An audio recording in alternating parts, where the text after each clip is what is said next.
Hermanos en Cristo, voy a invitarles hoy a leer la palabra de Dios. Primeramente, en el Evangelio según Juan, el capítulo 19 y el versículo 19. Allí leemos: escribió también Pilato un título que puso sobre la cruz, el cual decía: Jesús Nazareno, Rey de los judíos. Que el Señor bendiga la lectura de este texto de las Escrituras y otros que vamos a leer a continuación. Jesús Nazareno, Rey de los judíos. Hermanos en el Señor, nos reunimos hoy, en cumplimiento del mandato del Señor, a celebrar la reunión de adoración, haciendo memoria de su persona. Pero no podemos pasar por alto, mientras transitamos en espíritu con Él, lugares como el palacio de Caifás, el sumo sacerdote, lugares como el pretorio, que era la vivienda de Pilato, lugares como Gabata, que era el tribunal donde Pilato juzgaba, el mismo lugar de la calavera o Gólgota, donde el Señor fue ejecutado, sin, por supuesto, olvidar ni descuidar el huerto de Getsemaní, donde el Señor sufrió la soledad, donde tomó la gran resolución y decisión de hacer la voluntad del Padre cuando se le escuchó decir: no se haga mi voluntad, sino la tuya. El huerto de Getsemaní, ¿qué recuerdos tiene para el Hijo de Dios? Allí tuvo al frente suyo al monstruo de nuestro pecado. Por eso es que nosotros intentamos en esta hora de cuando le recordamos a Él, no dejar de pensar en esos lugares. Pero hoy queremos referirnos al título que Pilato escribió sobre el madero del Salvador, sobre la cruz. Sin vacilar, anunciamos que Él es Rey, pero le adoramos como a nuestro Salvador. Él es Rey y lo anunciamos, lo decimos, pero le adoramos como a nuestro Salvador. Pero como dijimos, no podemos, en su pasión, no podemos pasar por alto lugares, hechos, palabras, etcétera, etcétera, que Él dijo, pronunció o le dijeron al Señor. El Antiguo Testamento prometía a Israel un reino terrenal que debía establecerse cuando venga el Mesías, reino que esperaban los judíos fieles. Jesús era el Mesías. Vino para establecer su reino, pero la nación no le reconoció. Asistimos horrorizados allí, en la presencia del gobernador romano Poncio Pilato, a la multitud llena de ira y de odio decir: no queremos, no queremos. Cuando Pilato les dijo: a vuestro rey he de crucificar, crucifícale, crucifícale, fue el grito a una de esas voces llenas de odio. Y ahora, al referirnos a Él como el Rey, vamos a decir 4 cosas, por lo menos. No le adoramos como al Rey en sí, sino como a nuestro Salvador, al esposo de la iglesia. Pero Él es Rey, y vamos a ver que vendrá no solo como Rey, sino como Rey de Reyes. Veamos el capítulo 1 del Evangelio de Lucas, el versículo 32. Allí leemos así: este será grande y será llamado Hijo del Altísimo, y el Señor Dios le dará el trono de David su padre. Aquí tenemos el rey anunciado por el ángel.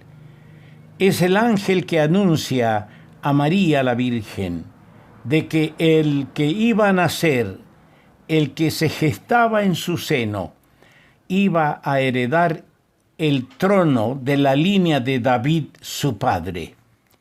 Fue anunciado como Salvador, pero fue anunciado como el rey que vino para reinar, el rey que fue rechazado. Y en otras palabras, la Escritura dice en el Evangelio de Juan capítulo 1, a lo suyo vino y los suyos no le recibieron. Gritaron unánimes: crucifícale, crucifícale. Qué cosa, ¿no? Nosotros quedamos asombrados ante las palabras del pueblo judío, que estaba bajo el yugo de los romanos y sin embargo rechazó al rey que venía para ser el rey de la nación. En segundo lugar, vemos en el Evangelio de Mateo capítulo 2, versículos 1 y 2, lo siguiente. Cuando Jesús nació en Belén de Judea, en días del rey Herodes, vinieron del oriente a Jerusalén unos magos, diciendo: ¿dónde está el rey de los judíos que ha nacido? Porque su estrella hemos visto en el oriente y venimos a adorarle. ¿Dónde está el rey de los judíos que ha nacido? Aquí tenemos el rey buscado por los magos. Del oriente vinieron estos hombres, no vinieron con las manos vacías. Ellos entendieron que la estrella del rey estaba alumbrando en el infinito espacio, y entonces vinieron a buscar al rey. Lo buscaron, lo encontraron y le dieron sus dones, sus regalos, sus ofrendas. Quedaron gozosos, satisfechos. Volvieron a sus hogares, llevando en la retina de sus ojos la hermosa visión de un niño que era el rey que acababa de nacer, pero también llevaban con ellos de retorno a sus hogares el recuerdo de un impostor como Herodes que quería matar a los niños, porque ellos recibieron por revelación que deberían volver por otro camino. Pero aquí en el Evangelio de Juan, el capítulo 19, y lo voy a leer hasta el versículo 22. Allí en el capítulo 19 de Juan, versículo 19, leímos: escribió también Pilato un título que puso sobre la cruz, el cual decía: Jesús Nazareno, Rey de los Judíos. Y muchos de los judíos leyeron este título, porque el lugar donde Jesús fue crucificado estaba cerca de la ciudad, y el título estaba escrito en hebreo, en griego y en latín. Dijeron a Pilato los principales sacerdotes de los judíos: no escribas Rey de los Judíos, sino que él dijo: soy Rey de los Judíos. Respondió Pilato: lo que he escrito, he escrito.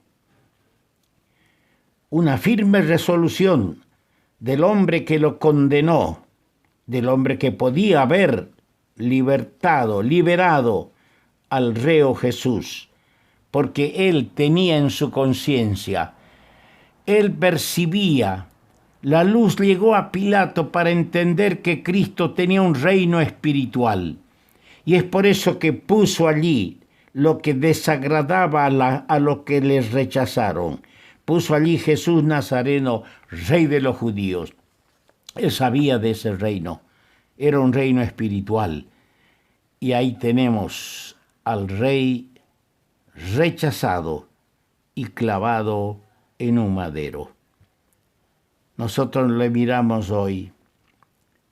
No es el rey que se acostumbra a ver. La poca gente que estuvo allí, al pie de las tres cruces, de los tres palos, donde ejecutaron a los dos ladrones y al Señor en medio, pudieron ver un hombre con una corona de espinas, un rostro empapado de sangre, un hombre que desde allí habla, y las primeras palabras que habla es pidiendo perdón para sus verdugos. Y entre las 7 palabras o 7 veces que él habló, una de ellas le dice al ladrón moribundo que le pide al Señor que se acuerde de él cuando venga en su reino. La luz ha llegado al alma de un hombre que muere sin Dios, sin esperanza, que ahora dice, acuérdate de mí. El Señor le dice, de cierto te digo que hoy estarás conmigo, hoy en el paraíso. La gente ve a ese que muere allí pidiendo perdón, encomendándose al Padre, encomendando su espíritu en las manos del Padre. El rey ha sido rechazado. El rey que los ángeles anunciaron a una doncella, a una virgen. El rey al que los magos del oriente ofrecieron sus regalos y lo buscaron. Ahora aquí está el rey rechazado, ejecutado en ese madero. Pero nos trasladamos al libro de Apocalipsis, al capítulo 19. Y allí leemos en el capítulo 19 de Apocalipsis, versículo 16. Y en su vestidura y en su muslo tiene escrito este nombre: Rey de Reyes y Señor de Señores. Aquí tenemos al Rey glorificado. Oh, todos los dolores han pasado. Toda la obra de la redención ha sido consumada. El Rey que fue anunciado con tanto gozo, el Rey que fue buscado con esperanza por los magos, ese Rey fue rechazado por la nación, pero ese Rey vuelve glorificado. Rey de Reyes, Señor de Señores. Habrá pasado hasta entonces el arrebatamiento de la iglesia. Nosotros los que pertenecemos a esta etapa de la redención, de la iglesia, de la gracia, seremos arrebatados. Los que han muerto en Cristo, cuyos espíritus están con el Señor, volverán y volveremos con el Señor. Habrá pasado la premiación, las recompensas en el tribunal de Cristo. Habrá pasado el matrimonio celestial en el cielo, la iglesia. Habrá dadose comienzo a la cena de las bodas del Cordero. Pero ahora viene la cena del gran Dios. Esta cena es para las aves que comerán la carne de reyes. Viene del cielo, como diría el séptimo desde Adán, Enoc. Vino el Señor con sus santos millares. Sí, el Señor vendrá con ángeles, con ejércitos celestiales. Vendrá con los espíritus de los santos hechos perfectos. Vendrá el Señor para reinar. Aquel día todo ojo le verá. Sus pies se afirmarán sobre el monte de los olivos. Habrá una ligera batalla que será aplastada por las huestes celestiales. Y el Rey de Reyes será visto en su magnificencia. Él instalará su reino milenario. Pero nosotros hoy le adoramos como a nuestro adorable Salvador, a nuestro Señor, a nuestro sustituto, al que fue el mediador entre Dios y los hombres. Gracias, porque todas estas cosas nos son a nosotros reveladas por la palabra, por el Espíritu Santo, que nos lleva a estos lugares de las Escrituras, a comprender a ese Rey, a ese Salvador, a ese Señor, a quien tenemos la dicha de adorar.